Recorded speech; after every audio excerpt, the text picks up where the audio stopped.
Good morning, everybody, on this wonderful Columbus Day. Why do we take Columbus Day off? Why do we do that? I don't know. I don't get it. But hey, man, I am grateful for it. So, Drew Bedard back with you once again on the Honorable Mention Sports channels. And I want to do a little NFL weekend breakdown. So let's see what happened. Let's talk about what happened in the from NFL from Thursday all the way through last Sunday night's game. Obviously, a big game in the AFC East this morning, or excuse me, tonight for Monday Night Football with the Bills and the Jets in New Jersey. I don't know what to make of that one, but we'll talk about that one in just a few minutes. So let's go back and talk about, all the way from Thursday night. So Thursday night was the 49ers and Seahawks. We did a little preview of that one a few days ago. 49ers take the win 36-24 with Brock Purdy throwing for 3 TDs. Geno Smith had a decent evening, but he got roasted on social for his final comment, which you can go and look up yourself because it has expletives and this is a clean channel. But the Seahawks kind of got roasted. I don't know why. They played pretty well. The San Francisco 49ers are just a really tough team with a great defense. Most of the props actually panned out. So most of my picks from Thursday night panned out except for one, which was the under. No, they scored 60 points in this, and the line was 48.5 or under. So I missed that one by a mile. But you never know. But yeah, Brock Purdy leads the 49ers to the win. Amazingly, though, both teams 3-3 at this point. Kind of shocking. All right, let's head to Sunday. Had the early game in London between the Bears and the Jaguars. The Bears dominated with Caleb Williams throwing for 4 TDs, I believe, and really coming into his own. I mean, he got some gifts from the Jaguars defense, but Caleb Williams getting better week over week, and the Bears win 35-16 over the Jaguars. Is Doug Peterson on the hot seat? Probably. So we'll see what happens there.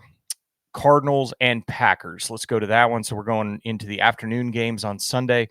Packers very comfortably take a 34-13 win on Jordan Love's 22 for 32, 258, and 4 TDs. Packers looked fantastic. Jordan Love looked great in his return. Super smooth. So good on the Packers. They look really strong heading into second half of the season here. Next one, Colts and Titans. God bless the Titans, man. What is wrong with them? Will, I love you, man, Will Levis, but it's probably time to try Mason Rudolph at quarterback. The Colts take the win with 157-year-old Joe Flacco at the helm, 20-17. I mean, the Titans are 1-4, and they absolutely should not be. They should at least be 2-2 at this point. Again, we've talked about it before. The first 2 weeks of the season were a hot mess. But Joe Flacco goes for 22 for 38 for 189 yards and 2 TDs. And the Colts take the win. Ugh, gross. All right, Texans. Texans are strong. They are 5-1. They go into Foxborough, into Gillette Stadium, take the win 41-21. But the Patriots have a little optimism this morning because Drake May, who I called a bust yesterday, I'm sorry. I apologize. I don't think he's a bust. He just needs more playing time, which my brother Greg Bedard of the Boston Sports Journal said, just give him a little bit more time. And by the second half, the dude was dialed in, throws for 3 touchdowns, which is more than Jacoby Brissett has thrown for all season long. And I think the Patriots have some optimism, some momentum heading into the next game. But the Texans, too strong, great defense. And on the back of Joe Mixon and, of course, CJ Stroud, they take the win 41-21. All right, Bucks and Saints. This thing was a absolute sling fest in the first half. Spencer Rattler looking great. Saints scored 27 points in the second quarter, but the Bucks just too strong. Baker Mayfield with another potential MVP performance, 24 for 36, 325 yards, and 4 touchdown passes. Chris Godwin goes for 11 for 125 and 2 of those TDs. Man, the Bucs look strong, 4-2, but probably better than that record. They are strong. Next one, Browns and Eagles. Ugh, another gross game, but the Eagles take it 20-16. Nick Sirianni getting in fights with the Eagles fans after the game. Okay. Browns are 1-5. I sent this out as a tweet yesterday. I think Deshaun Watson had a better game yesterday afternoon. He is getting absolutely dogged and roasted online continuously, but I thought he had a better game. The Browns, I guess, just aren't very good. I'm not sure the Eagles are that great either. They are struggling, but Jalen Hurts had a great wide open Devontae Smith touchdown for 45 yards. Devontae Smith continues to be solid. So does A.J. Brown. But Jalen Hurts goes 16 for 25 for 264 and 2 TDs, and the Eagles win a disgusting game, 20-16. So we transition into a great game. The Ravens-Commanders game was great. Two really strong playoff teams. The Commanders are obviously better than they were last year, but Jaden Daniels is, again, my offensive rookie of the year so far. But the Ravens pull it out on Derrick Henry's back, 2 TDs. Lamar Jackson looked great again, threw for 323, just continues to throw better and better. Derrick Henry, 24 carries, 132 for 2 TDs. You think the Cowboys and maybe the Titans want those stats right now? So good on the Ravens for going and getting Derrick Henry because he is strong. All right. Let's pop over to the live stream real quick. Just make sure there's no chat comments. Just want to check in with you guys. Hope you're doing well. Here we go. Back to the recap of the weekend. Let's move on to the Chargers and Broncos. Chargers take the win 23-16 in LA. Chargers 3-2 now. Broncos 3-3. Justin Herbert with a decent performance, 21-34 for 237 and 1 TD. J.K. Dobbins, the star for the Chargers, 25 carries, 96 yards, 1 TD. Praying for Coach Jim Harbaugh. Love Coach Harbaugh. He's just funny and unique and special, and left the game, went to the medical tent with arrhythmia in his heart. So we wish the best for them. But the Chargers looking good. We'll see how this goes. Second half of the season is going to be really telling of what they're going to look like in the playoffs. All right, next game. Steelers and Raiders. First of all, what's going on with Max Crosby? He tweets out that it's not a big deal, but he pushed one of the coaches yesterday. Some people are reporting that he's asking to be traded to the Steelers. Good Lord, if you had TJ Watt and Max Crosby on either side of the ball or either side of the line, good Lord, watch out, anybody. The Steelers, again, really strong. So Najee Harris goes 14 for 106 and 1 TD, had a great TD where he, like Michael Jordan, dove from the 5-yard line and got in. But the Steelers in Vegas take the win, look like a Steelers home game with all the terrible towels. So, but really good for the Steelers. Steelers look really strong. All right, this next one was a complete blowout on Jerry Jones's 82nd birthday. The Lions win going away 47-9.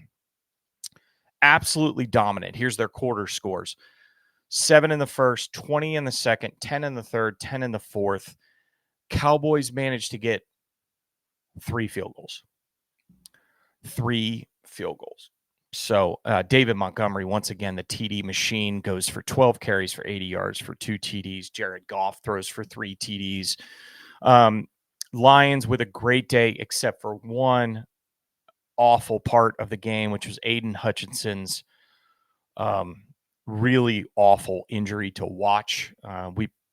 Praying and thinking about Aiden this morning. That dude is a leader, and he's the captain of that team, and he broke his shin. It was bad. It was one of those bad sports injuries. It wrapped around one of his teammates as he was going for the rush. I'm sure you can find it on Twitter or X or elsewhere, but praying for Aiden Hutchinson. But the Lions are strong, and he'll be back at some point. Already doctors are saying that's a 6 to 8 month injury, 10 to 12 months. He's back on the field. So he'll be fine. And again, you pay for the players' brains. Yes, you hope they're fast and they've got skill and talent, but it stems from the brain. Aiden Hutchinson will be great, and he'll be back. All right, we go to the Falcons-Panthers. Hey, Panthers, not bad, 20 points, decent showing. But Kirk Cousins and the really strong Falcons, man, I look for the Falcons to be strong down the stretch. Kirk Cousins, 19 of 30, 225 with 1 TD. He looks like just as solid as can be. So Kirk continues to impress, and I love him. I love watching the Falcons right now. Bijan Robinson had a touchdown as well. Just love watching them play. And let's move on to another disgusting game, which was the Bengals and Giants. If you like defense, this one was for you. Bengals defense strong, Giants defense equally strong. The Bengals offensive line has many questions in the game last night, just getting absolutely just bulldozed by the Giants line. But the Giants can't score points. Hey, Daniel Jones, I'm sure he's a great guy, but he is, that offense cannot move. And Malik Neighbors wasn't in the game.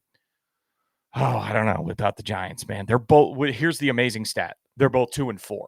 I don't know how, because the Bengals are a better team. But the Bengals will be fine. That's one of those calls that I said last week on this may be controversial, was the Bengals are better. They're on their way up. They will be better. They've got to fix the offensive line. So that was your Sunday night football game, the Bengals and Giants. It was not that fun to watch. Your bye week teams this week were the Chiefs, Rams, Dolphins, and Vikings. So they had the week off. Congratulations to them, and Columbus Day off.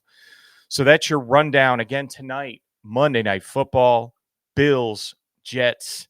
A lot of people going either way on this one. That some people love the Jets. Some people, I would go with the stronger team. Obviously, Robert Saleh fired this week. They're going with their DC as their head coach. The Jets are. The Bills are solid. Jared Allen is solid, but the Jets have a great defense.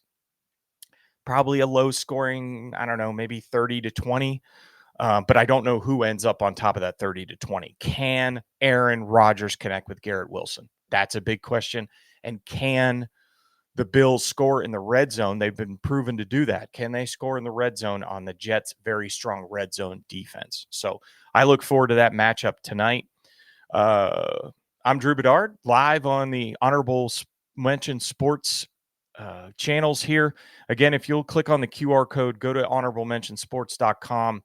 Honorable Mention Sports, run by Josh Mancuso, completely fan-supported and fan-funded. We would love a few donations for those guys to keep this thing running, keep those channels open. So thanks for watching, and give us a retweet, give us a share. We would appreciate it, and we'll see you next time on Honorable